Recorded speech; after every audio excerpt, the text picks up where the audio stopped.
DeFi. Let's talk about it.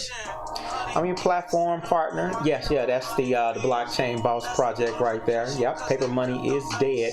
We'll talk about that. You get the music links in the description. But right now I want to talk to you about decentralized finance and some of the negative things that I think people don't talk about enough. It's two primary things I want you to be aware of that could be negative, or you can lose a lot of money. Now, I'm not a financial advisor, so you got to do your own research, invest at your own risk. Understand cryptocurrency is already very risky itself. DeFi has another layer of risk potentially in the future that if you're not aware of it, you could really get hurt in the process. So I'm just giving you some things to think about as you make your personal decisions and talk with your advisors, okay? Now, first and foremost, decentralized finance. This is finance, right? Mostly being built primarily on the Ethereum platform. These tokens that allow us to program money the same way that banks program money. Now you can make money off of derivatives. You can make money off of lending, make money off of interest. We're talking about, imagine you got a small amount of money, $500,000, but in these tokens, but you're earning anywhere from 5% to 500% yield. All right, providing liquidity, etc. Right? Lending, derivatives, payments, assets. Like, look at these coins. We're seeing the DeFi space has grown from, I remember when I saw that $4 billion less than a year ago. Now it's at 32 billion. Look at these coins that are exploding, right? Aave, Compound, Uniswap, SushiSwap, Balancer, Ren. Look, these are just, look at $5 billion here. Look, I want to talk to you about some of the dangers that exist here. So I want to get to that. And in doing this, I understand why. Look, I want to first say this. I am a supporter of the DeFi movement. I think the DeFi movement is a great movement. This video is not to try to knock the DeFi. I'm not trying to spread some FUD or fear or anything about it. But you need to be aware that DeFi, the problem that it faces is regulations towards the future. Because essentially, a lot of this money with decentralized finance is basically, these are financial tools.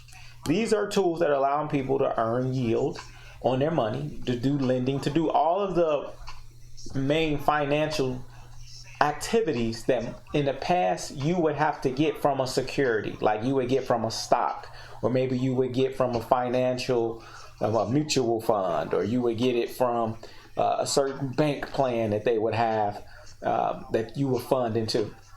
So the government's going to get their cut, and the Security and Exchange Commission, based in America, they like to regulate that and be in control of it.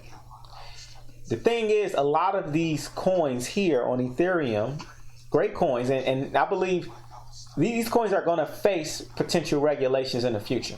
Because what's happened, a lot of these tokens, when they were built, they just got built, during the 2020, right before the beginning of the summer. Prices was blowing up, but they never went through the process of going through the Security and Exchange Commission.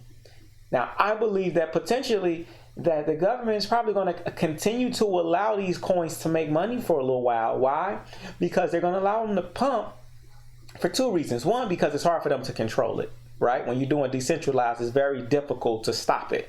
However, they want to also get paid taxes off of it, because when we're living in a world where most people are getting stuff for free, people aren't working, the government's taking care of people, where are you going to get your money from? You're going to get money off of taxes. Where are you going to get most of the taxes from? You're going to get it right here in cryptocurrency, whereas most of the money being grown is in decentralized finance. People taking control of their own money, becoming the banks. So here's the thing. They're going to, it's going to be difficult to tax DeFi. Because if you're doing decentralized, how do you begin to tax that if you're the government? Because that's how they want to get their money. It may mostly come from Security and Exchange Commission, for them saying, hey, we're going to regulate this. And because they're going to go after, not you as the individual, but they'll go after the companies that created the tokens. And they may even try to start making it, they might try to start seizing people's tokens, taking people's tokens, or throwing some interesting algorithm on it. Now, why is this important to you? You got to think, if you have your money locked up because most DeFi works by its liquidity. It's meaning you get your money, you get real cash dollars, and you put your money into the program, and that money is locked up. And based on that money being locked up somewhere, like a bank account, a savings account, these programs are then lending that money out to other people, and that's how the interest and more money is being circulated, because money and real money is there, not like debt. It's not debt money and fake money, and it's not that. It's not high interest. That money is coming from real money that actually exists, and it's being locked up. So that's a good thing. But the problem is, if you have money that's locked up in DeFi, and then these regulations hit, Security and Exchange Commission say, hey, we're gonna boom, do a lawsuit on you. All of a sudden, even though this is decentralized, you're gonna have companies that their prices may take a huge dive, just like XRP. And when that price goes down, one, if your money's locked up, it's going to be difficult to pull that money out because the money may be locked up. It may also just be difficult to, get your money out, because also the on and off ramps are kind of difficult. It's not easy to get in and out of DeFi. So if you don't know what you're doing, it could be very risky. But also you got to deal with scams that are in DeFi as well. But that's a whole nother video we could talk about, is the scam coins and rug pulls and people that are creating these DeFi programs on Uniswap. But let me show you something too. We'll talk about even here. This is an article here from 2020. The SEC Commissioner, Security and Exchange, they warned that Ethereum's DeFi token could be securities. And in this video, they specifically talked about Uniswap, specifically referring to the Uniswap Uni token, also Sushi Swap. All right, they explain how these individual coins will be investigated. All right, and they said instead of heavy fines for the unregistered sale of the securities, Pierce also repeated the safe harbor approach to propose to token users several months ago. According to the companies, they could have 3 years to transfer power to their communities before the SEC takes action for the alleged violation of these security laws. Okay, so you want to be aware of you want to be aware of this stuff. Also, let me show you something else. We talk about securities and taking Ethereum-based securities into the DeFi realm. So these are definitely securities, at least being defined by the professionals that work within the securities realm. Here's another really good. It says connecting the worlds of security tokens and decentralized finance, and the next logical step for securitizing. It's a kind of regulatory compliant fixture when it comes to tracking and trading blockchain-based securities. So there's another thing you got to watch out for, is if the government is, they're going to be trying to get as much money in regulators wherever they can in non-traditional ways, cryptocurrency, whether it be taxes or if they have to create some type of an algorithm. And where's the best place for them to put the algorithm when you're in a DeFi space is on DeFi coins. So I can't predict how this will happen, but we got to understand that there's risks that are here that you got to be aware of. I'm not trying to say that this is something, look, you do what you're going to do. I'm not saying that I'm against DeFi, because I personally like DeFi, but a lot of people don't talk about this side of DeFi and the risk that comes with it. So you want to be aware of that. And I want to also bring on another person too as well. Here's a guy you should follow, Simon Dixon. I want to play a real clip of him talking. Now, Simon Dixon, he is he's a Bitcoin and cryptocurrency billionaire, mega billionaire. I mean, this guy was involved in Bitcoin when it was like at 50 cent, for a Bitcoin token, just to mine Bitcoin.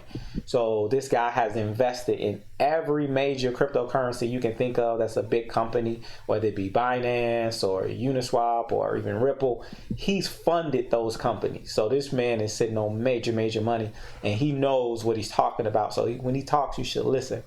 But let's hear what he has to say. He's about is 2020 the year of DeFi. He's talking about some of the things I'm talking about when it comes to the negative parts of DeFi to be aware of. The new model of proof of stake is that you can't actually unstake until Ethereum meets phase 2. So now billions is being locked up in Ethereum through this proof of stake. And you're seeing these collateral assets and more people are trying to access these decentralized financial products so that they can drive returns, they can drive yield, and hence why we have $33 billion locked up. But what did we see in 2017? This is what I think we see in 2021 and beyond. People start to create the tokens, and the tokens is where all the problems come in.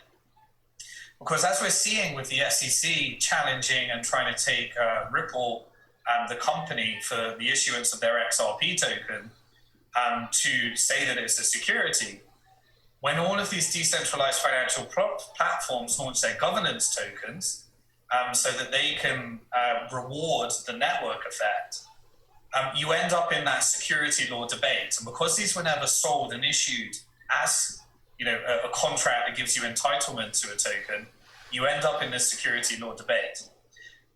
The markets will wait for all of this to get bigger and bigger and bigger. And then they'll look for their tax collection as people, and they'll start to do a regulatory crackdown. The way they'll do that is, I'm sure they'll say, well, these tokens are securities.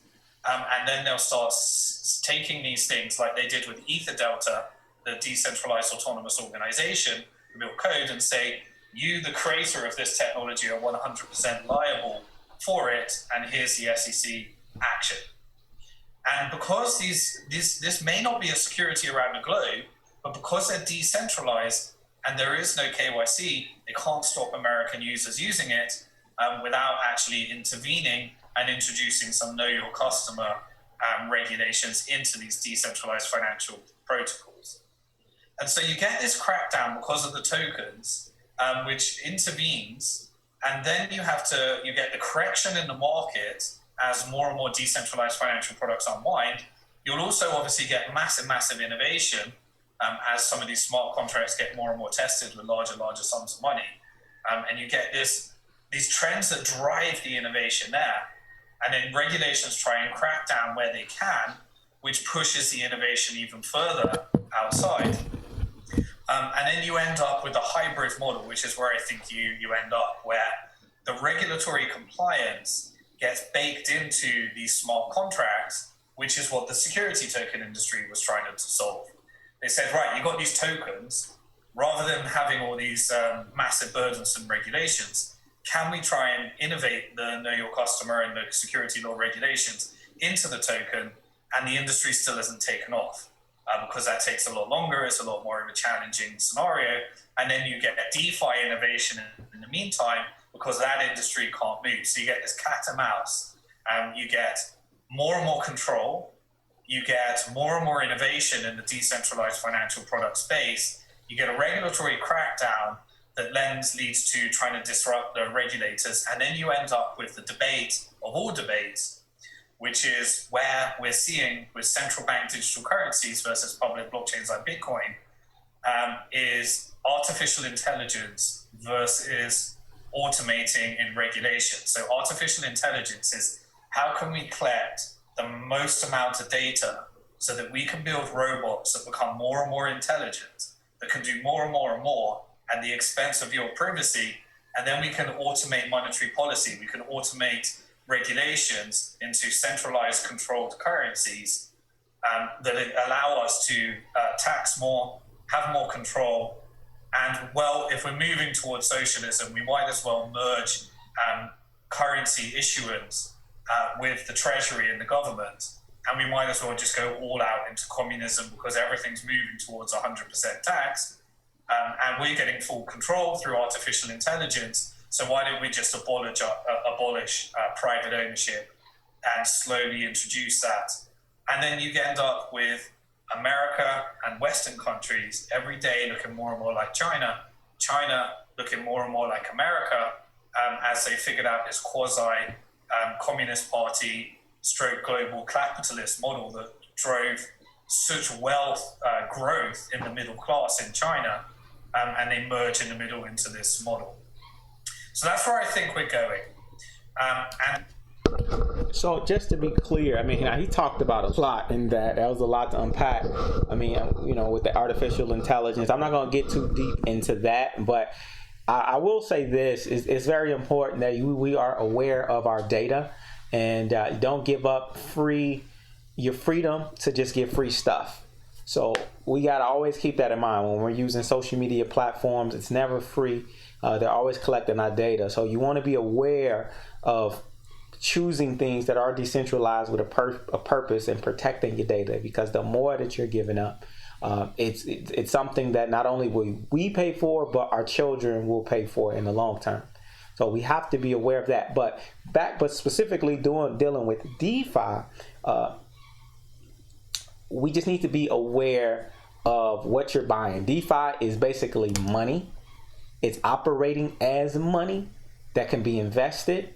And even though it's decentralized, you understand the governments will do whatever they can to get a piece of that money, to regulate it. And because it's in the early days, the risks are higher. So higher risk, higher return. So yes, people can make a lot of money in DeFi, and people have been making a tremendous amount of money. I don't knock DeFi, but you got to be aware of these things as well, that there's scams that are available, that are happening every day. But not only that, you have to be aware of getting your money locked up long term, and how negative that can be. So again, I'm not a financial advisor, but you just need to do your own research and invest at your own risk. Okay, but some of these coins here I think are amazing coins in my opinion, but there's still a battle ahead of them. We will see what happens over the long term. Also, I want to play this real quick clip, and then I'll go, because this video is 16 minutes long. It's going kind of long, but I'm going to play a real quick clip because it's interesting to see that how much DeFi and crypto is exploding. Now we got people that are non-traditional crypto people that are now hopping on their pages talking about cryptocurrency, and so here's one of them, Robert Kiyosaki. And let's hear what he's talking about with DeFi. And the reason I'm not judging Bitcoin, I'm judging the stupidity of our government. And and being a real estate guy, when I look at how much debt is going to default, and the question is, when all those office buildings around San Francisco can't pay their rent, who's going to bail them out? That's why I put my 50,000 bet. It was a bet against the economy. It wasn't a bet on Bitcoin. And I'm betting they're going to print. I mean, if they don't print, we're screwed anyway. So.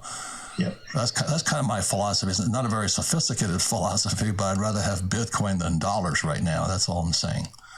So I want to talk about what's going on with Ethereum, though, because I think this is here's the DeFi crazy. Right here. So just another summary for everyone else. Ethereum took that decentralized ledger idea. They added a programmable logic on top of that, so people can actually develop code on blockchain. So what you have is like decentralized code as well as currency, and people use the first use case is always currency, because that's like the most you can like take financial applications and put value on it and then transfer it over the chain.